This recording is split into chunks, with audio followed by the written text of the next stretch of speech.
Bonjour à toutes et à tous et merci d'être avec nous ce matin pour cette rencontre avec Judith Aquien, autrice de 3 mois sous silence, publié aux éditions Payot, un livre écrit afin de briser justement ce silence autour de la fausse couche et plus largement des 3 premiers mois de grossesse. Bonjour Judith. Bonjour Sonia et bonjour Agnès et bonjour à toutes et tous. Et donc avec Agnès Ledigue, romancière, Un abri de fortune, c'est le titre de votre dernier roman publié chez Albin Michel. Mais vous êtes aussi avec nous pour partager avec nous votre expérience en tant que sage-femme, puisque vous avez été sage-femme jusqu'en 2015. Bonjour et merci d'être avec nous. Merci d'être avec nous donc, pour parler des tabous qui persistent autour de la grossesse, mais aussi plus largement tout au long de cette heure pour parler de la pression qu'exerce la société sur le corps féminin, sur la sexualité, sur la maternité. Dans l'introduction de votre livre, Judith, vous relevez que les tabous se lèvent les uns après les autres depuis quelques années. Les conditions d'accouchement des femmes et les violences obstétricales qu'elles subissent, le postpartum, le deuil périnatal. Alors il y a encore beaucoup de chemin à faire, mais pour commencer peut-être cette rencontre sur une note optimiste, ça bouge. Il y a un mouvement qui va vers une libération de cette parole, peut-être pas encore une écoute totale, mais en tout cas on parle de plus en plus de ces sujets longtemps tabous. Oui, très clairement, il y a un noyau, en tout cas, qui est en train de se former avec des personnes qui prennent la parole sur ces sujets. C'est pas pour autant que le noyau a encore atteint la croûte et la surface terrestre pour parvenir aux oreilles de tous et de toutes, mais bon, principalement quand même d'une société très patriarcale et qui se refuse à entendre la condition qui est faite aux femmes sur tous les plans. Et évidemment, la question de la maternité est très essentielle au sens où les femmes sont essentialisées dans cette espèce de destinée qui leur est réservée et qui est à bien des égards passionnante et passionnante à vivre aussi lorsqu'on souhaite la vivre, mais passionnante à ne pas vivre quand on ne souhaite pas la vivre aussi. Enfin, c'est-à-dire que c'est pas nécessairement en passant par ça qu'on traverse quelque chose de très intéressant. De toute façon, c'est existentiel. On ne peut pas faire plus existentiel que ça. Et oui, le rapport au corps a changé. Enfin, c'est-à-dire mais de manière très récente. On a vu en 2019 apparaître le clitoris sur les manuels scolaires. Donc, on en est vraiment aux prémices. Mais les choses commencent, oui, à bouger, en tout cas dans des cercles féministes de femmes autrices. Camille Froidevaux-Métairie, qui signe la préface de votre livre, utilise l'expression tournant génital du féminisme. Oui, complètement. Et c'est effectivement, elle théorise diverses vagues de féminisme qui ont été essentielles les unes après les autres et qui ont été même essentielles dans une chronologie. C'est-à-dire que, effectivement, la question de la maternité était exclue de la question féministe dans la mesure où il s'agissait déjà d'atteindre la vie professionnelle, puis l'égalité salariale, qu'on n'a toujours pas atteinte du reste, mais donc de prouver au monde que les femmes pouvaient être des hommes comme les autres sur le lieu du travail et donc d'exclure complètement la question du corps. Là, la question du corps revient, puisqu'en fait, on est toujours rattrapé par le corps, et le corps des femmes, contrairement au corps des hommes, est soumis à énormément de changements hormonaux tout au long de sa vie. Les hommes ont un changement hormonal majeur au moment de l'adolescence, puis il y a un autre changement hormonal qui vient avec la calvitie, mais bon, disons que c'est pour certains, mais c'est beaucoup moins spectaculaire et c'est pas tous les mois et c'est pas c'est pas tout au long de la vie de cette manière-là. Donc là, les choses émergent aussi grâce à MeToo, mais pas uniquement. Enfin, d'ailleurs, c'est ce que dit Camille Froidevaux-Métairie à juste titre, c'est-à-dire qu'il y a aussi l'émergence d'un discours sur le corps et d'une reconnaissance qui est due au corps à la fois dans leur intégrité, MeToo, contre les violences qui leur sont faites aussi bien dans la rue, au sein du foyer et chez le médecin, mais aussi intégrale, c'est-à-dire avec un clitoris, avec des règles rouges, avec une ménopause qui se manifeste, etc. etc. Agnès, je le disais en introduction, vous avez été sage-femme spécialisée dans l'accompagnement émotionnel des patientes. Avant cela, vous avez été conseillère agricole, puis vendeuse de vêtements en coton bio.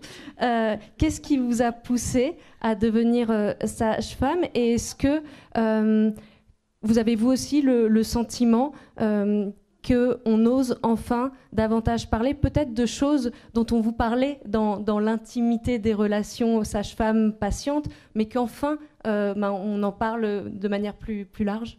Alors, pour expliquer quand même mon parcours, c'est un bilan de compétences qui m'a amené au métier de sage-femme. J'y croyais pas du tout. Puis le monsieur m'a dit si, c'est en fonction de tous les critères qu'on a fait ensemble, c'est sage-femme. Effectivement, ça m'a beaucoup plu parce que mon verbe de vie, c'est prendre soin. Donc, j'ai pu le faire de façon extraordinaire. Et effectivement, moi, je vois l'évolution parce que j'ai commencé l'école en 2001-2005 et je vois quand même une évolution assez puissante dans la société, qui va jamais assez vite à nos yeux forcément, mais qui est quand même là et qui est assez encourageante et qui se fait dans la douleur, comme un accouchement. mais faut garder cette vision-là positive parce que ça bouge quand même. Mais c'est difficile parce qu'il y a effectivement une espèce de domination patriarcale. D'ailleurs, par rapport au métier de sage-femme, c'est un métier qui est très mal reconnu. Et depuis la nuit des temps, c'est les sages-femmes qui font les accouchements. Et quand les hommes ont commencé à les faire en tant que gynéco, ça a complètement inversé la tendance. Et les sages-femmes ont beaucoup de mal à affirmer leur expérience et leur qualité professionnelle. Ça bouge aussi un petit peu, mais très très doucement. Et je ne sais plus quelle était la question. Non, mais c'était la question de cette évolution que vous observiez. Donc oui, effectivement. Ça bouge. Alors moi, j'ai besoin de changer le monde. Hein. Je ne supporte pas l'injustice. Et donc, j'ai tendance à monter sur le front. Et en 2013, alors que j'étais encore sage-femme, je faisais partie d'un groupe, un groupe Facebook de sages-femmes, et on discutait beaucoup entre nous de toutes nos expériences dans la France entière. Et est venu le thème du point du mari, où moi j'avais entendu parler de ce mot. Je ne sais pas si vous en avez entendu parler, mais techniquement le point du mari, c'est quand il y a une suture à faire après l'accouchement au niveau du périnée. C'est un point qui est à la base de la vulve, on va dire les choses comme elles sont, hein, qui sont à la base de la vulve et qui referme le vagin. Et pourquoi ça s'appelait, pourquoi ça s'appelle le point du mari? Parce que y a des gynécos qui le faisaient assez serré pour que monsieur retrouve du plaisir à la suite quand il reprennent l'activité sexuelle. Et moi, je l'avais eu en cours, c'est-à-dire que ça s'appelle le point du mari, le dernier point qu'on fait pour finir, alors sans forcément le faire plus serré, mais dans mes cours, c'est écrit noir sur blanc, donc on fait la suture de telle sorte et on termine par le point du mari. C'était une dimension un peu géographique, puisqu'on est au FIG, pour se repérer, ce dernier point, c'était celui-là, à la base de la fourchette. Voilà. Et en fait, il y a des sages-femmes qui ont commencé à dire mais moi, je le vois encore faire. Je vois encore des gynécos qui disent, qui s'adressent à monsieur en disant j'ai fait à votre femme le point du mari, vous allez être content. Enfin, des choses comme ça. Et moi, j'étais effarée. Et donc, j'ai pris la plume, puisque j'étais déjà autrice. Donc, j'ai pris la plume pour raconter ça, pour dire ce qui se passait. Et alors, j'avoue que j'ai un peu souffert, parce que, en fait, j'ai rencontré dans un salon... son nom m'échappe. Mais une chienne de garde... Isabelle Alonso. Voilà, Isabelle Alonso, qui a publié, qui a reposté mon texte sur son blog. Et là, c'est parti. Mais voilà. Et donc, je me suis retrouvée confrontée à devoir, sur RTL, en face d'un gynéco qui disait que j'étais totalement incompétente parce que c'était pas possible. Alors que des sages-femmes m'avaient raconté qu'il y avait des gynécos qui faisait exprès d'abîmer ce périnée pour que ça recolle, parce qu'effectivement, si vous coupez, il faut que ce soit coupé pour que ça suture. Donc on ne peut pas faire un point comme ça spontanément. Et je me suis retrouvée j'ai souffert, parce que je dénonçais quelque chose publiquement et qu'il y a eu une espèce de levée de bouclier. Mais là où je suis très heureuse, c'est que je pense... Enfin, il y a une personne qui a dit un jour que j'avais un peu ouvert cette boîte de Pandore, et ça avait permis de s'intéresser aux violences gynéco d'une manière générale. Et je pense que ça passe par des luttes comme ça où il faut dénoncer les choses pour que ça change, quoi. Mais c'est long. C'est long, et ça pose aussi la question, et on en parlera, de poser des mots sur les faits. Et c'est une partie aussi importante de votre livre, Judith, sur cette importance en fait de nommer les choses telles qu'elles sont, d'avoir des récits qui racontent ces premiers mois de grossesse aussi. Et on va y revenir. Je voudrais juste... je peux juste oui, bien sûr. quelque chose. La difficulté, je pense, aujourd'hui dans notre société, c'est qu'elle est devenue complètement binaire. Et donc on est pour, on est contre, on est blanc, on est noir, on est... Et la difficulté, c'est que quand on dénonce des choses comme ça, c'est toute une profession qui le prend pour elle, alors qu'il y a des gynécos extraordinaires, ultra respectueux des femmes, il y a des sages-femmes qui sont monstrueuses avec les patientes, enfin, il y a de tout partout, mais on a tendance à généraliser, et ça c'est dommage, parce que dans le débat, je pense qu'il faudrait de la mesure et la capacité de débattre, mais sans mettre tout le monde dans le même panier, dans un sens ou dans l'autre. Oui, Judith ? Oui, je voulais juste ajouter quelque chose justement sur la question des luttes et de ce qui progresse, puisque des choses ont progressé en fait, effectivement aussi depuis la publication du livre. Et je parlais tout à l'heure du fait qu'il y avait d'abord le noyau de réflexion commune, enfin féministe, où les gens réfléchissent ensemble, ou réfléchissent les unes, chacune de leur côté, mais finalement en créant un corpus de textes ou d'actes, de prise de parole. Mais la stratégie que j'ai adoptée pour faire quand même accélérer les choses, une fois cet acte posé de la publication du livre, ça a été de créer une charte RH qui s'appelait le Parental Challenge, qui poussait les entreprises à notamment, entre autres plein de choses qui évidemment veillaient à créer des entreprises qui se revendiquaient comme non discriminantes et qui donc créaient une tendance autour du fait de ne pas être discriminante. On se pince, mais il fallait le faire. Et d'instaurer aussi un congé autour de la fausse couche, donc aussi bien pour la personne concernée dans son corps que pour son compagnon ou sa compagne. Et ça a créé, ça a suscité un mouvement d'entreprises qui ont signé cette charte jusqu'au moment où PwC et L'Oréal ont signé la charte. Et là, une loi sur laquelle j'avais travaillé sur une première version d'une loi qui visait à lever la carence autour de la fausse couche, qui, il y a 1 an et demi maintenant, avait été proposée à l'Assemblée et avait été balayée vraiment d'un revers de main par notre ancienne ministre du Travail, qui est désormais, comme vous le savez, première ministre, et qui avait dit que ça n'avait rien à voir avec le travail. Les femmes retournent au travail après un traumatisme quand même physique et psychologique, et puis pendant un traumatisme physiologique, parce que évidemment c'est pas immédiatement que ça a lieu. Et 1 an plus tard, le 8 mars dernier, dans une assemblée remplie à craquer, une fois que L'Oréal a signé, et donc une fois que le monde du travail, le vrai monde, a signé, le vrai monde du CAC 40 en fait, c'est vraiment ça, a signé, et bien là, l'Assemblée nationale remplie à craquer a adopté la loi visant à lever la carence sur un arrêt de travail lié à une fausse couche.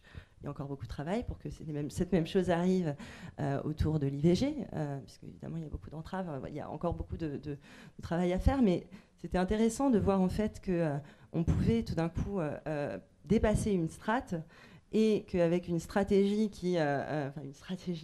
sans mauvais jeu de mots avec strate, même si du coup c'est éclairant, on pouvait parvenir à aboutir à un changement systémique et à une sortie du tabou autour de la fausse couche qui, au moment où j'ai écrit mon livre, était intégralement tabou, n'existait pas dans l'espace public de réflexion. Oui, c'est ça, et vous insistez là-dessus, sur l'importance, et je reviens là-dessus, de nommer les choses, puisque, pour rappel, la fausse couche, ça concerne 1/4 des femmes, des grossesses, et c'est une grossesse sur 5 qui est une fausse couche. Donc c'est pas rien. Et vous citez une étude, je crois que c'était en 2013 aux États-Unis, où une majorité de personnes interrogées estimaient que c'était quelque chose de très très rare, une fausse couche, ce qui n'est pas le cas. Mais comme on n'en entend pas parler, ça n'existe pas en fait. Quand on n'entend pas parler des choses, quand les mots sont pas posés, ça n'existe pas. Oui, bah, c'est comme ça qu'on crée un tabou et c'est vrai que la société vise à, c'est ce que je développe énormément dans mon livre, hein, vise à poser sous couvercle ce qui arrive aux femmes et ce qui arrive dans leur corps. Je suis désolée, ça m'émeut à chaque fois.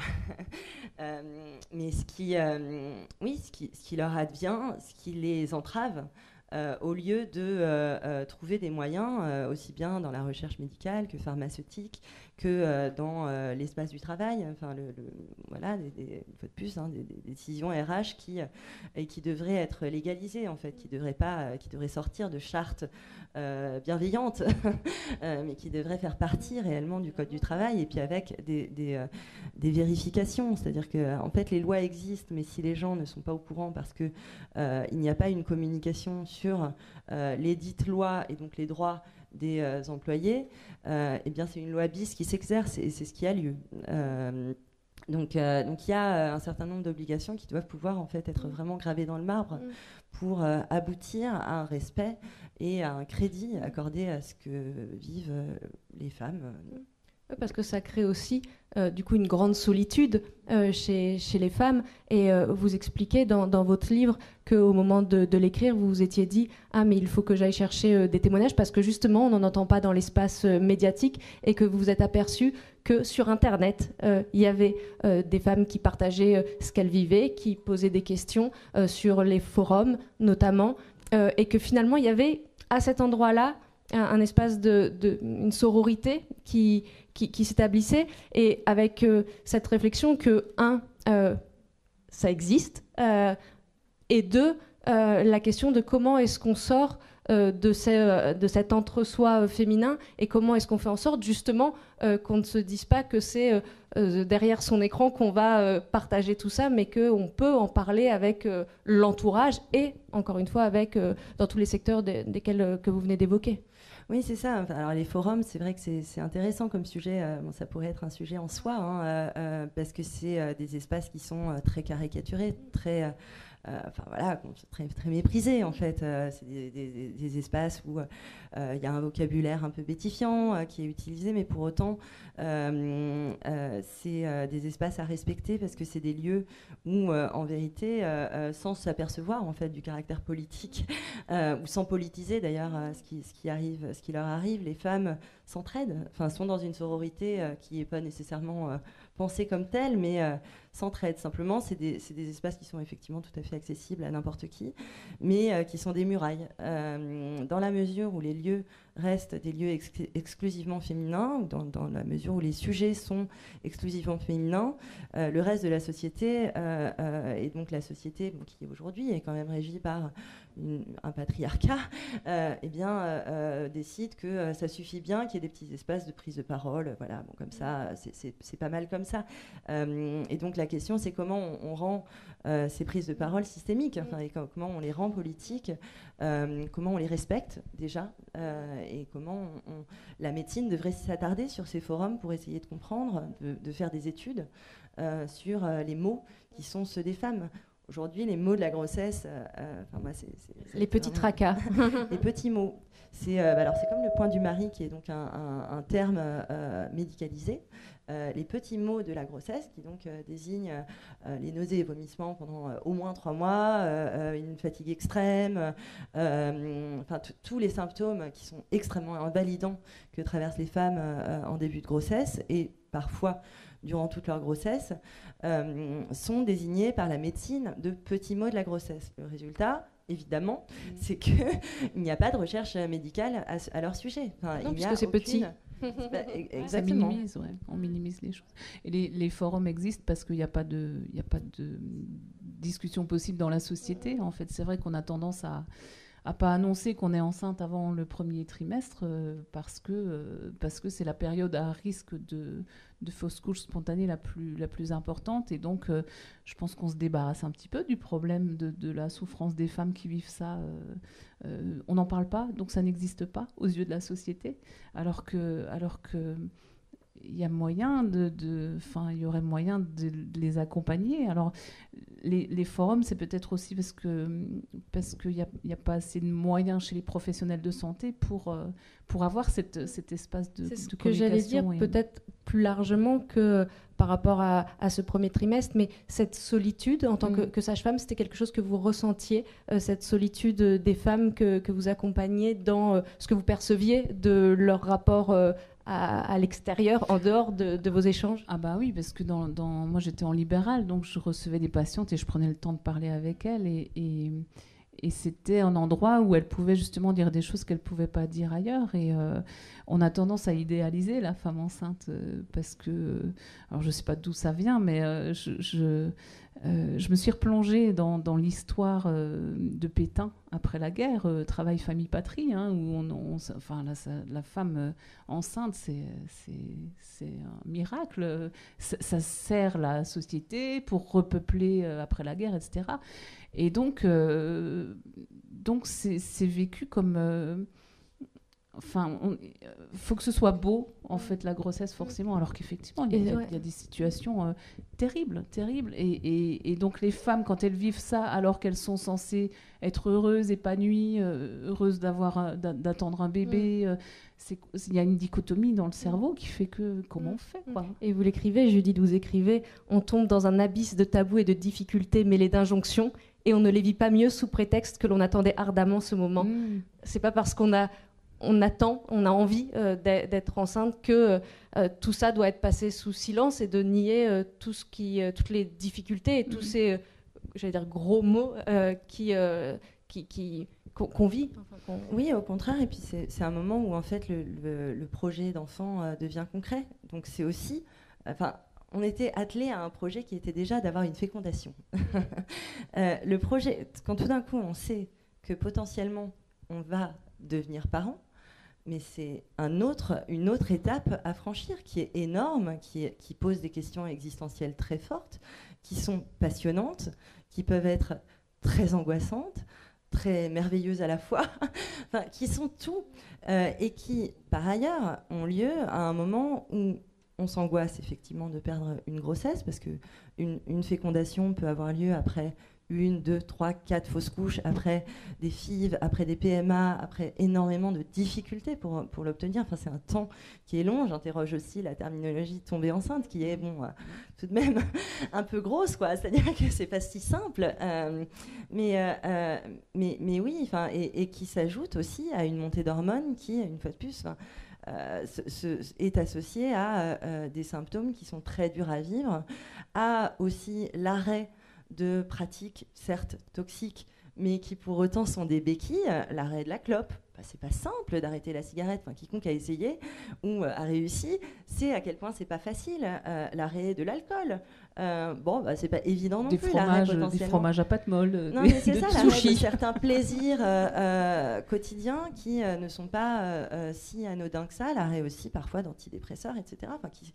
Donc c'est quand même beaucoup de choses à la fois, en plus de symptômes qui sont énormes, qui sont inexpliqués, hormis sous l'angle des petits mots de la grossesse dans des livres et puis hyper vous l'écrivez, sérieux. C'est presque 60% des femmes qui vivent des nausées et des vomissements de grossesse 85. Qui n'en parlent pas à leur médecin. Oui. Qui n'en parlent pas à leur médecin, oui. 60% qui les vivent, mais 60% qui n'osent même pas en parler.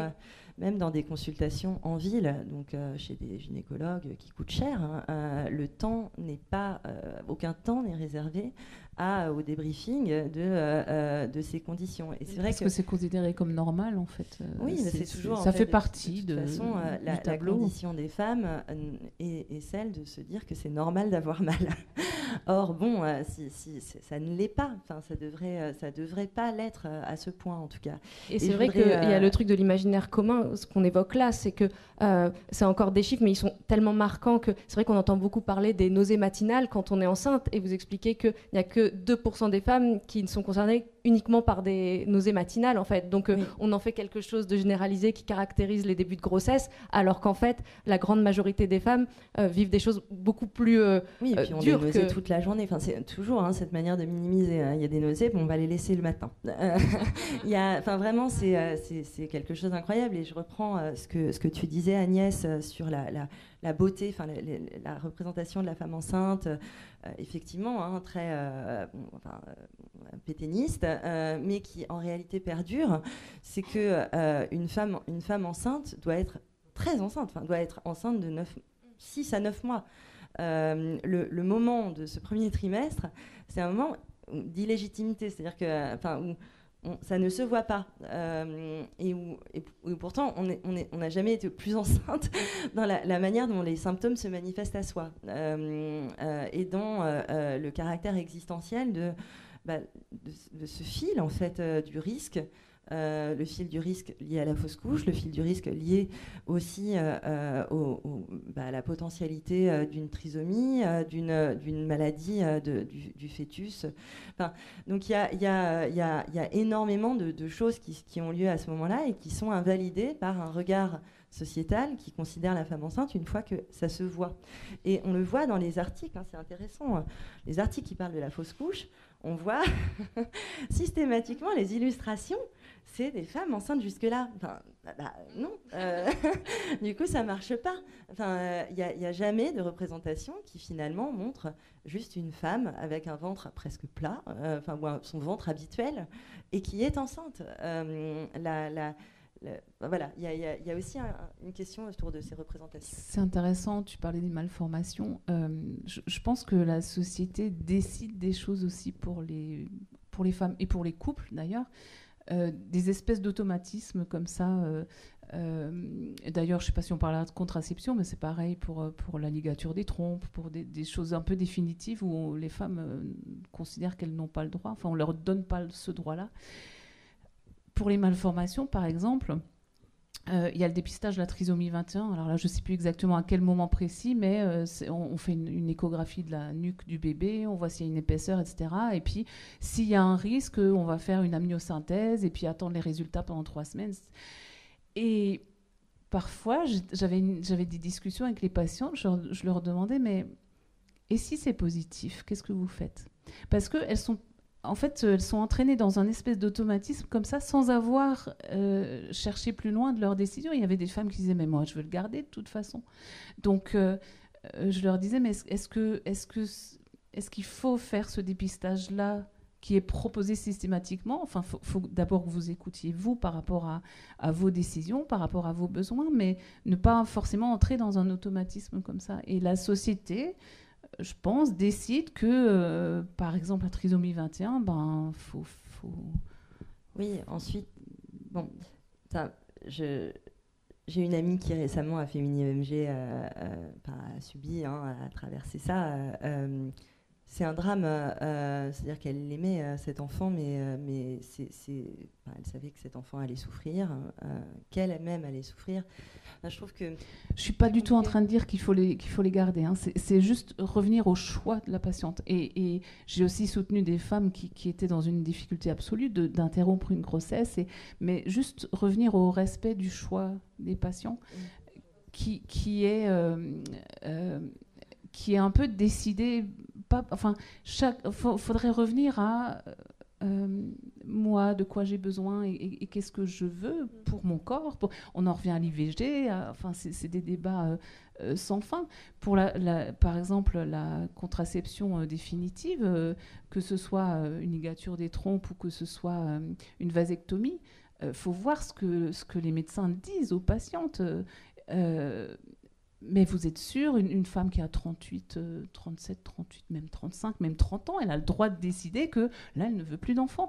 Mais vous êtes sûr, mais vous avez 3 enfants, mais s'il y en a un qui meurt, vous aurez peut-être envie d'en faire un autre. C'est des discours comme ça. Mais le choix de la patiente, il est où ? Et le choix du conjoint, il est où ? Encore il y a 2 jours, j'ai discuté avec une amie libraire, ils ont 4 enfants, ils s'aiment profondément. Lui, il a demandé une vasectomie. On lui a dit, mais si votre femme meurt ou si vous vous séparez et puis que vous rencontrez une jeune femme qui veut un bébé, vous ne pourrez plus. Mais enfin, il est quand même libre de savoir si lui, il a encore envie d'avoir des enfants ou pas. Et je pense qu'on oublie dans cette espèce d'automatisme on oublie de revenir à la patiente et à ses besoins à elle. Et une femme qui veut effectivement, qui ne veut pas garder un enfant qui a une malformation, il faut l'accompagner dans ce sens-là aussi. mais quel que soit son choix, et je pense que c'est ça qui pose problème en fait, c'est de s'adapter aux besoins, c'est déjà d'écouter le besoin de chacun, et puis de s'y adapter. Et on est, enfin, là, j'entendais l'autre jour qu'au Danemark, ils donnent des cours d'empathie aux petits à l'école primaire, c'est vachement bien. Il faudrait donner des cours d'empathie à la fac de médecine aussi. parce que puis des cours d'anatomie féminine aussi. C'est vrai que déjà. 2019 sur le clitoris, je crois que c'est Magnard, bravo Magnard, hein, d'avoir enfin publié des choses comme ça. Mais moi, j'ai un jour, j'étais encore étudiante en 3e année, et j'ai un jour assisté à une fausse couche tardive, donc à 22 semaines. Et alors je sentais que le gynéco, il était pas à l'aise, il savait pas trop. C'est un moment difficile d'accompagner une femme on sait pas quoi dire. Et à un moment donné, il lui a dit, mais vous en ferez un autre. Et c'est juste la chose à ne pas dire, quoi. Enfin, tu dis rien, tu te tais, tu te barres, mais tu ne dis pas ça, quoi. Et je pense qu'ils ne savaient pas, en fait. Ils ne savaient pas comment faire. Mais parce qu'ils ne sont pas formés à accompagner les patientes. C'est aussi ça qui m'a amenée à l'écriture. Parce que c'est pareil, quand on perd un enfant, quel que soit le moment, quel que soit l'âge, il y a des choses, on n'a pas envie de les entendre. Et ça, je pense que ça fait partie de la formation aussi.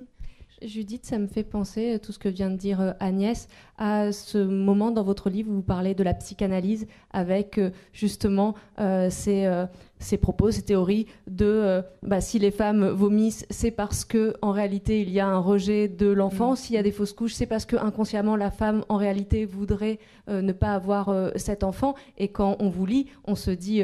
Les premiers mots que vous citez datent de 1905, donc on se dit, bon, c'était il y a 100 ans, sauf qu'après, on a aussi des textes beaucoup, beaucoup plus récents, et là, moi, j'étais pas préparée à lire ça, en fait, à me dire, mais c'est possible qu'on écrive ça, qu'on enseigne ça, et qu'on fasse passer ce message-là à des femmes, et même à tout le monde. Oui, moi, je suis scandalisée. Il y a des choses à prendre évidemment dans la psychanalyse, mais j'ai une famille de psychanalystes, donc j'en ai été farcie. Mais oui, l'empreinte de ce discours est extrêmement forte. Alors notamment en France, je pense que dans certains, notamment aux États-Unis, c'est peut-être un petit peu plus diffus. Mais en France, c'est très fort. Et que les gens aient lu ou pas Freud et Lacan. Mais donc c'est vraiment quelque chose qui fait partie d'un imaginaire collectif et d'une manière de lire le monde et de lire notamment les femmes, évidemment. Et donc le c'est dans la tête, cette façon qu'a la médecine de systématiquement la médecine et le reste de la société du reste, parce que la médecine prend ça aussi, ce qui est très troublant, des obstétriciens ou obstétriciennes qui sont capables de garder ces discours-là et qui systématiquement psychologisent le physiologique et qui hystérisent tout, que ce soit du psycho, donc si c'est une dépression, c'est de l'hystérie, si c'est physiologique, c'est également de l'hystérie en passant aussi par la case psy. Enfin bref, il y a toujours une espèce de manière d'être ramené dans une arrière-cour qui ne correspond pas aux soins qui est dû et dont les femmes ont besoin et qui donne lieu à un défaut de soins. Enfin, pour le coup, il y a des études et des bouquins qui ont été publiés sur ces questions du défaut de soins aux femmes. C'est-à-dire qu'il est démontré que sur des échantillons énormes, les femmes attendent en moyenne 15 minutes de plus aux urgences avant d'obtenir un soin, que dans des proportions écrasantes, on leur donne un calmant plutôt que des analgésiques. En fait, c'est très troublant de voir à quel point le soin médical lui-même prend le relais et la manière dont les urgences médicales liées au corps des femmes, que ce soit d'ailleurs durant la grossesse ou après, lors problèmes cardiaques, etc., embolie, enfin toutes sortes d'urgences médicales, à quel point les femmes sont discréditées. Alors, ensuite, si on entre dans des questions intersectionnelles, c'est encore pire. C'est-à-dire qu'une femme noire qui se plaint, vraiment, elle sera prise en charge 1 heure après la femme blanche qui s'est plainte, qui elle-même était prise en charge un quart d'heure, 20 minutes après, en moyenne, après l'homme blanc qui s'est plaint et qui donc est pris en charge plus vite et mieux. Donc cette empreinte de la psychanalyse est extrêmement grave en fait, et à un moment il faut pouvoir la dénoncer, dire à quel point c'est délétère, et à quel point ça pose un énorme problème aussi dans la réflexion. Je répète, RH, c'est-à-dire que dans la vie professionnelle, considérer que les femmes ne peuvent que prendre sur elles et que ça suffira bien, comme elles le font d'ailleurs tout le temps, et c'est pas suffisant. Enfin, il y a un moment où il faut aussi réfléchir à des aménagements, des manières dignes de penser les choses. La difficulté, alors en général on dit c'est dans la tête parce que quand on ne sait pas l'expliquer autrement, c'est un peu facile, c'est dans la tête parce que je ne comprends pas ce qui se passe. Voilà. La difficulté, j'en reviens au côté binaire et au côté prendre soin de chaque personne dans sa spécificité, c'est que parfois ça vient aussi de situations psychiques particulières et qui peuvent débloquer. Enfin, parfois c'est le corps qui parle et qui va déclencher des choses parce qu'on n'a pas pris soin de choses en amont. On ne peut pas généraliser, c'est voilà, ça surtout. C'est ça, j'en reviens à on peut pas généraliser et on peut pas dire que toutes les femmes qui vomissent c'est un rejet du bébé. Et on ne peut pas non plus dire que... alors, j'aime pas cette notion de rejet du bébé parce que c'est hyper culpabilisant. Mais il y a des fois où j'ai été confrontée à des situations qui se débloquaient parce que on allait ranger quelque chose d'émotionnel. Je pense en particulier à une patiente qui avait du mal à tomber enceinte. Ça faisait 2 ans avec son copain, ils n'arrivaient pas. Voilà, ça commençait à être long. Et on a fait un travail émotionnel et elle s'est rendue compte que, en fait, elle avait toujours été la maman de sa maman parce qu'elle avait eu une maman défaillante. Voilà, ils dormaient dans la voiture quand ils étaient gamins. Enfin, c'était très compliqué.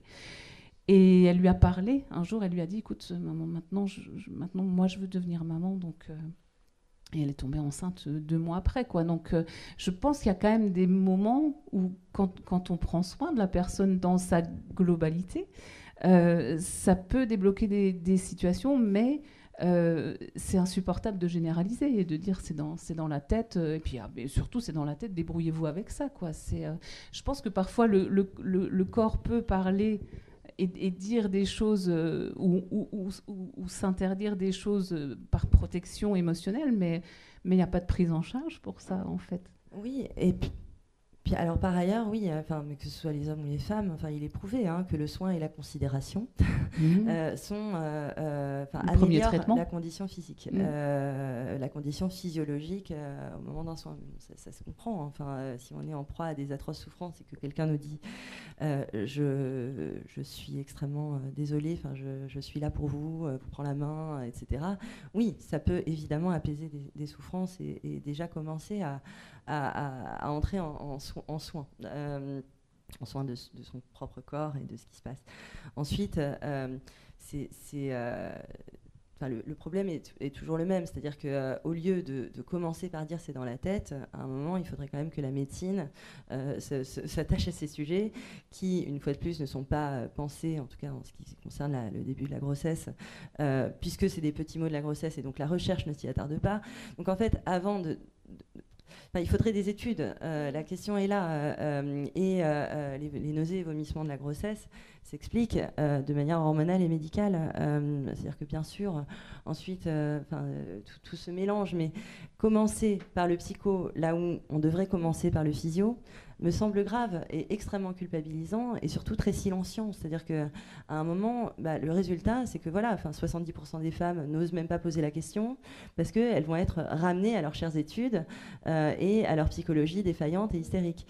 Donc il y a il y a une obligation quand même d'explication. Bon, il y a la loi Kouchner qui est passée et dont j'ai du mal à voir les applications in vivo. Mais normalement, il devrait y avoir une obligation d'explication, d'information, etc. Mais sauf que la consultation médicale, de facto, ne réserve pas de temps à ça. Et puis parce qu'on ne sait pas, c'est ce que tu dis, il n'y a pas de recherche sur le sujet. Donc on sait parce pas. qu'on ne cherche pas à savoir. Des femmes qui vomissent, on est assez démunis parce qu'on n'a pas beaucoup de médicaments pour les soulager et on n'a pas beaucoup de solutions. Donc si on ne cherche pas, on ne trouve pas. Et effectivement, mais comme c'est un peu minimisé parce que tu accoucheras dans la douleur, ça vient de très, très, puis il y a des témoignages, loin. Judith, dans votre livre, c'est Julia à qui le patron dit. A priori, on sent que dans la façon dont elle le raconte, c'est pas dit avec une mauvaise intention. En fait, elle signale qu'elle est enceinte, elle est déjà en télétravail, mais pour expliquer le fait qu'elle va rester en télétravail, et elle explique ce qui lui arrive. Et c'est son patron qui lui dit ne t'écoute pas trop. Et la façon dont c'est raconté, on voit bien que c'est surtout très maladroit, mais ça dit beaucoup de choses. Ne t'écoute pas trop. Ça dit tout. C'est en fait.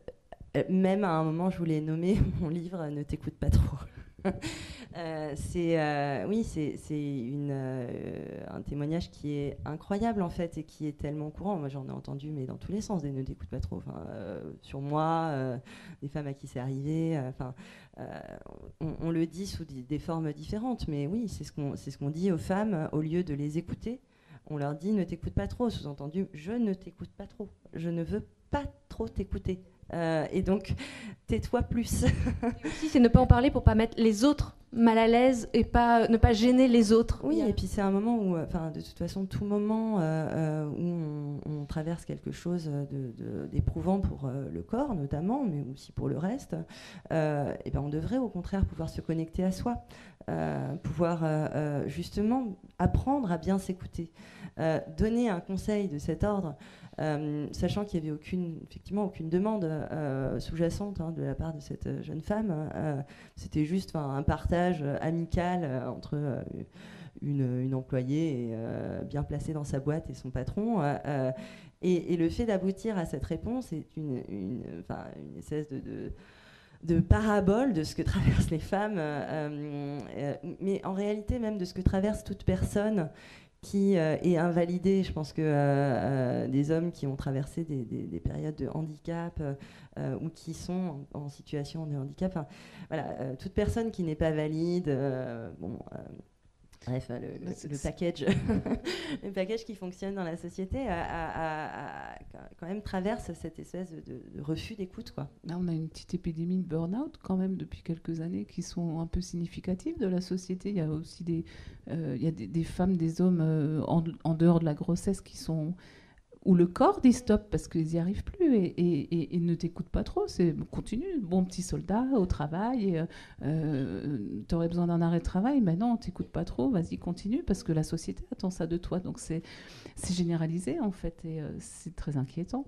C'est très inquiétant. Et quand on s'écoute, je pense justement on prend soin de soi y compris physiologiquement, c'est-à-dire qu'écouter son corps et ne pas aller contre son corps, ça participe à son bien-être et à sa guérison parfois.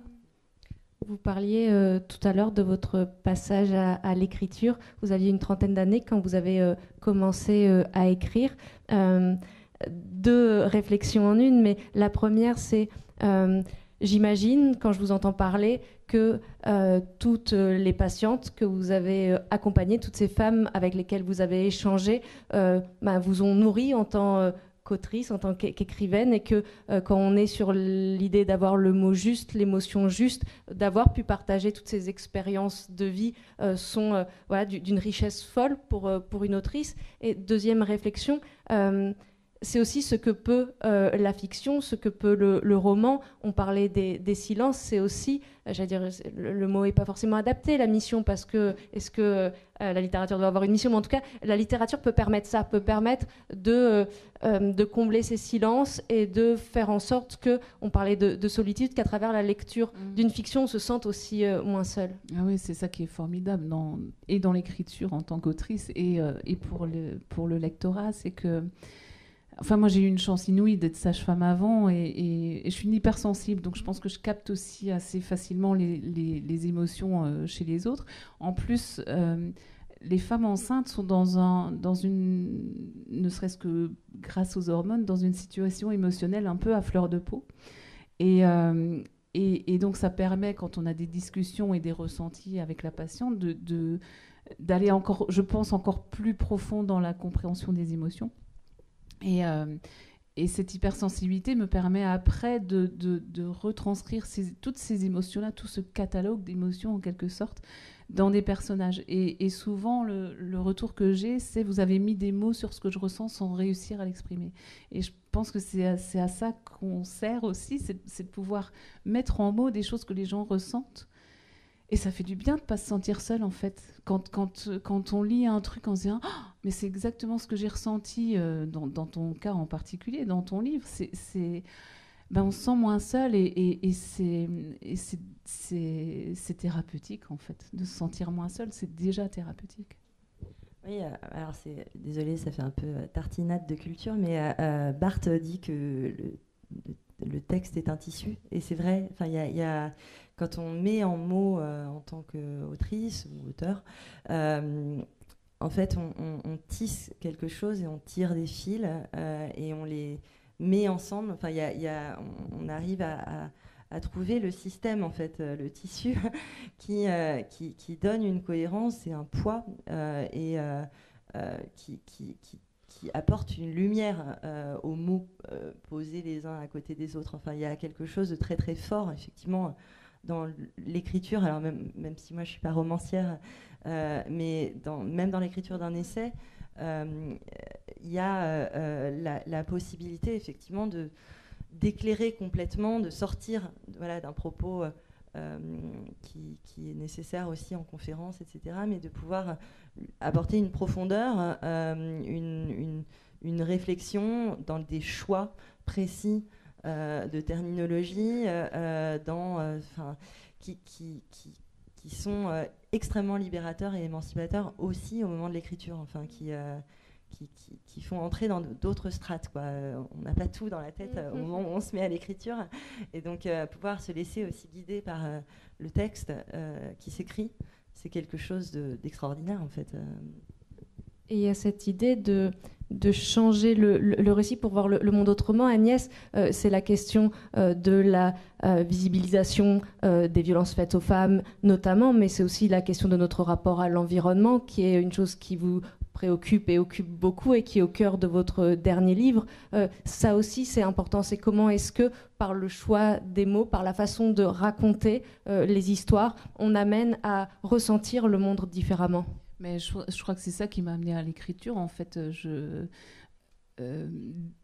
mon premier roman, c'était pour dire ce qu'on ressent en tant que parent endeuillé. Et puis après, que j'étais confrontée à des patientes qui me parlaient de violences conjugales. Et donc, dans l'intimité du cabinet, je les accompagnais dans ça. Et je me disais, mais il faut que j'en parle parce que il y en a certaines qui pensaient que c'était normal ce qu'elles vivaient. Donc, je me suis dit, je vais écrire un livre. Ça a été part avec lui. Où j'explique à travers des personnages. Et là, c'est intéressant, le roman, parce que ça permet de... On peut dire ce qu'on veut, on peut faire ce qu'on veut aux personnages, raconter l'histoire qu'on veut. Les personnages vont servir un propos. Et moi, le propos, c'était... C'est pas normal. Ce qui se passe là n'est pas normal. Et je m'étais dit, en l'écrivant, si ça sauve une femme en France, c'est gagné. Et il y a déjà une vingtaine de femmes qui m'ont dit, mais vous m'avez donné le courage, vous m'avez fait prendre conscience que ce que je vivais n'était pas normal, et vous m'avez donné le courage de sortir de ça, quoi. Et c'est hyper puissant, parce que on se dit, mais c'est à ça que sert l'art, en fait, d'une manière générale, que ce soit l'écriture, que ce soit la musique. Et c'est beau parce que c'est une connexion entre humains, en fait. On en revient à ne pas se sentir seul parce qu'on a quand même une communauté de ressentis, de tristesse, de joie. Et en même temps, on traverse la vie de façon très individuelle. Parfois, on n'ose pas dire ce qu'on a ressenti. Et puis donc, de le lire, ça nous ramène à cette communauté. Ça fait du bien. Comme vous parlez de cette communauté de ressenti, je me tourne vers vous. Je vois qu'il nous reste quelques minutes à peine. Est-ce que certaines ou certains d'entre vous ont des questions pour Judith ou Agnès, ou bien peut-être une réflexion à partager par rapport à tout ce qu'on a dit ou tout ce qu'on n'a pas dit, puisqu'il y a évidemment bien plus de choses dans l'essai de Judith que je vous encourage évidemment très vivement à découvrir. C'est la première, la plus difficile. Posez tout de suite la deuxième, c'est plus simple.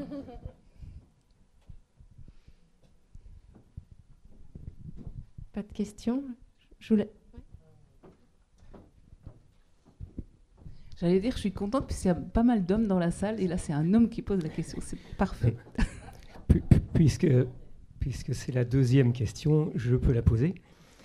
J'ai eu la chance de travailler pendant toute ma carrière avec des jeunes, avec des ados, et donc plus ou moins jeunes. Et la question qui me reste, puisque maintenant je suis en début de retraite, la question qui me reste la plus prégnante, c'est leurs interrogations par rapport au genre, à leur propre genre. C'est vraiment quelque chose qui m'a en quelque sorte sauté à la gorge, de comprendre et de les voir vivre avec une interrogation énorme, comme quelque chose qui infusait tout leur être en provenance de nos propres vécus d'adultes qu'ils ressentent d'une façon beaucoup, beaucoup plus profonde que nous. Nous, on a beaucoup de barrières, on s'est construit des défenses, mais pas les jeunes.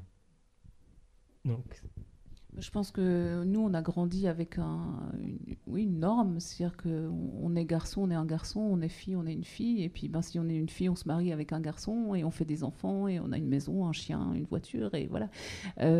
Aujourd'hui, il y a cette liberté-là d'être beaucoup plus à l'écoute de ce qu'on est vraiment, et on peut être garçon dans un corps de fille et inversement, et c'est un débat vraiment intéressant. Alors c'est d'autant plus intéressant qu'en tant que sage-femme, on est parfois confronté à des situations entre deux, c'est-à-dire qu'il y a des bébés qui naissent semi-hermaphrodites ou qui naissent avec une génétique masculine et des attributs féminins et inversement. Et j'étais encore étudiante, mais je me souviens de mes stages en pédiatrie où la question se posait, est-ce qu'on le fait garçon ou est-ce qu'on le fait fille? Waouh! Et donc c'est vertigineux en fait comme débat. C'est vertigineux. Je ne sais pas ce que tu en penses, mais c'est vertigineux. Ouais, alors moi je suis complètement évidemment d'accord. Il y a le cœur des hommes qui est de Martin Winkler qui parle de cette question des intersexes. Le cœur des femmes, pardon. Cœur CH. Oui, bah du coup. Moi, j'ai tendance bon, déjà, je trouve que c'est une évolution de la société qui est très intéressante, de passer du sexe au genre et donc de mieux réfléchir ces assignations, ces réflexions, voilà, de pouvoir entrer dans une identification réelle à ce qu'on est. Et vous disiez qu'ils sont sans défense. Alors, je comprends l'idée derrière, mais je pense que quand même le fait d'avoir un corpus de réflexion, de pouvoir se permettre la réflexion est déjà une défense inouïe. De pouvoir se permettre de se poser cette question, c'était impossible avant. Enfin, c'était totalement tabou. Je me souviens même, moi, bon, je vais avoir 40 ans, enfant, on parlait du travesti du quartier. Enfin, c'était la question de la transsexualité n'existait pas, du transgenre. Je trouve que là, il y a quand même la possibilité d'exister et d'éviter des vies brisées par une dissimulation qui, à un moment, explose à la figure des personnes. Bon, c'était aussi le cas avec la question de l'orientation sexuelle, hein, sans même passer par la question du genre. Bon, il y a énormément de personnes, dans ma propre famille aussi, qui ont fait un coming out extrêmement tardif après avoir fondé une famille, etc. Alors, qui étaient très contentes aussi d'avoir fondé une famille, mais qui ont quand même été dans une mélancolie extrême tout ce temps où ils étaient dans la dissimulation. Donc, c'est à la fois, effectivement, une opportunité extraordinaire pour cette nouvelle génération qui porte quelque chose de très neuf et de très beau, je trouve. Et ensuite, il existe heureusement quand même des éléments de défense qui sont énormément de réseaux, d'associations, pour le coup de groupes de parole, etc. Il faudrait que ça retrouve un écho aussi chez des médecins qui ont une manière douce d'entendre ces questionnements, ces désarrois, ces dysphories. Mais il existe quand même des choses et je trouve que plus que sans défense, ils sont quand même avec un outil qui est celui de cette détabouisation. Et ensuite, effectivement, ils ont un très long parcours, souvent très douloureux, très complexe, où ils doivent faire une espèce de coming out sur des années et des années de travail de pédagogie auprès de l'ensemble de leur entourage, également dans leur vie professionnelle, etc., qui peut être un rappel douloureux permanent, mais qui peut s'accompagner aussi par des réseaux qui existent. Moi, ce qui me semble très compliqué, c'est qu'il y a cette prise de conscience et cette ouverture, mais dans un monde qui est encore très fermé et qui, j'ai l'impression, est en train de rétrograder. Je veux dire, sur l'homosexualité, c'est effrayant. Il y a encore des tabassages. Enfin, il y a des espèces de milices là. Alors, on ne va pas faire de politique, mais c'est un extrême. Tout mais ça est politique. Hein. Oui, bah oui. Mais moi, je suis assez inquiète parce que j'ai l'impression que cette jeunesse-là, elle est un peu perdue, quoi, parce qu'elle ressent des choses, elle s'autorise à ressentir des choses dans un monde encore assez fermé. Elle participe à l'ouverture, c'est-à-dire qu'il y a ce rôle-là qu'ils ont, hein, les jeunes, de s'affirmer, mais c'est dur. Et je pense qu'on est tous responsables de ça. Tous responsables d'accueillir cette ouverture et de la permettre. Et alors, on en revient au climat, on est tous responsables aussi. C'est-à-dire qu'il y a des choses qui ne vont pas du tout dans notre société à tous les niveaux, et on est tous responsables de faire avancer la réflexion, de sortir de ce côté binaire, t'es féministe ou t'es pas féministe. Enfin, on est tous tellement... tellement spécifiques chacun, et il faut s'écouter et puis se parler et puis se respecter. Je pense que tout est une histoire de respect, en fait. Tout revient au respect, le respect des patientes, le respect de la douleur d'une fausse couche, le respect d'une réflexion sur le genre. Tout ramène au respect, le respect du vivant.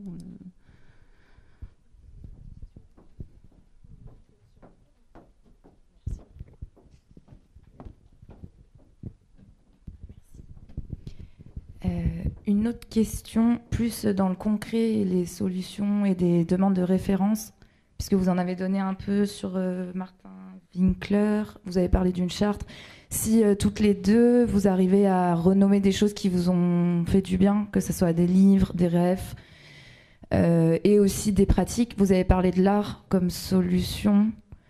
Comme là, vous vous faites écho toutes les deux sur vos parcours.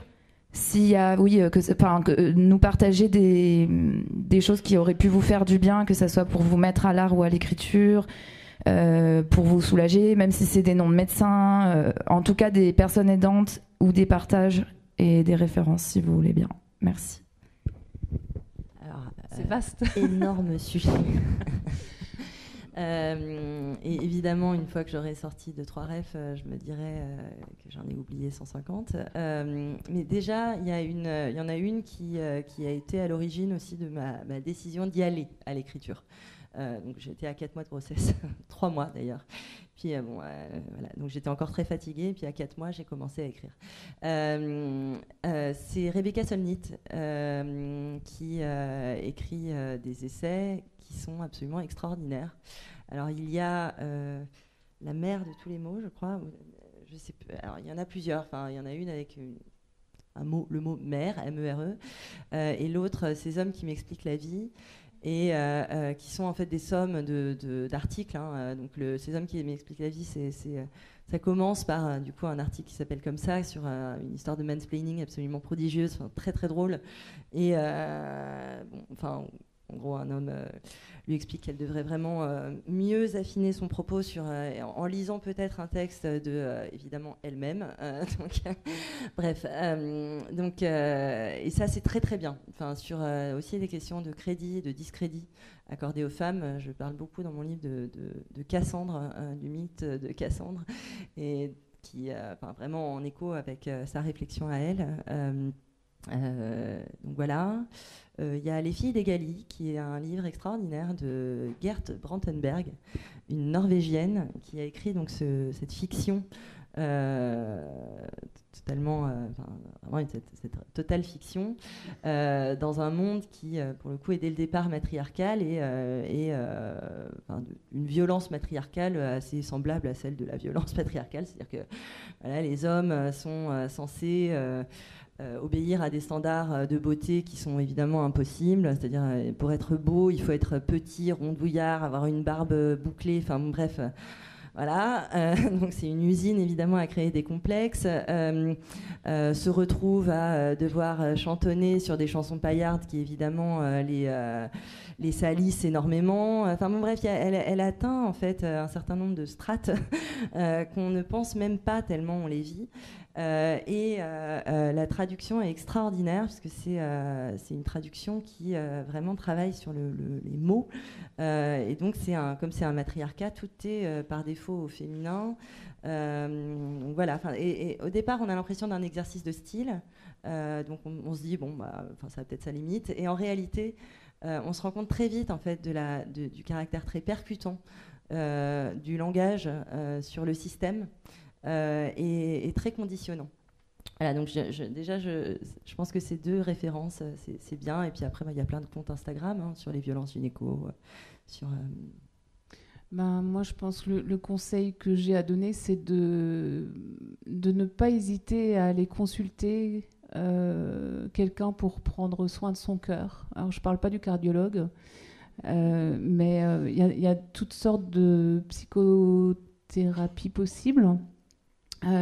Et qui offre une bulle où on peut se sentir moins seul, où on peut exprimer des choses pour pas les garder au fond de soi et où on peut parfois trouver des outils intéressants pour affronter ce qu'on a affronté. Et c'est encore assez tabou aussi tu vas voir un psy mais t'es fou.